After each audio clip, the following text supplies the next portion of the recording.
Super 6, super 7 already చేసేసాము, already super hit అని అంటూ ఏ రకంగా ప్రజలను తన అబద్ధాలతో మోసాలతో ఏ రకంగా తాను ప్రజలకు అన్యాయం చేస్తా ఉన్నాడు అనే దాని మీద మూడవ అంశం. సుభాయంగా ఈ మూడు అంశాల మీద ఈరోజు మీ అందరి ద్వారా ప్రజలకు ఇటువైపున నాణ్యానికి ఇటువైపున ఉన్న స్టోరీని ఇటువైపున ఉన్న అంశాలను కూడా తెలియజేసే కార్యక్రమం చేస్తా ఉన్నాం.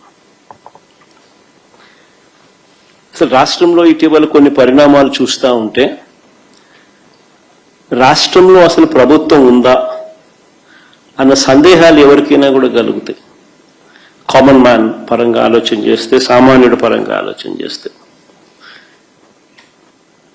ఎందుకనంటే రాష్ట్రం అన్నది, ఒక గవర్నమెంట్ అన్నది చేయాల్సిన రొటీన్ కార్యక్రమాలు, చేయాల్సిన రొటీన్ బాధ్యతలు, maintenance of law and order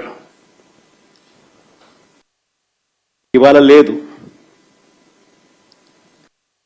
ప్రజాస్వామ్యయుతంగా గొంతు విప్పే పరిస్థితి ఈరోజు లేదు. రెడ్ బుక్ రాజ్యాంగం అని అంటా ఉన్నారు. ప్రజాస్వామ్యయుతంగా గొంతు విప్పితే ఆ గొంతును నలిపేస్తా ఉన్నారు. ప్రజలకు అభివృద్ధి లేదు, ప్రజలకు సంక్షేమం లేదు.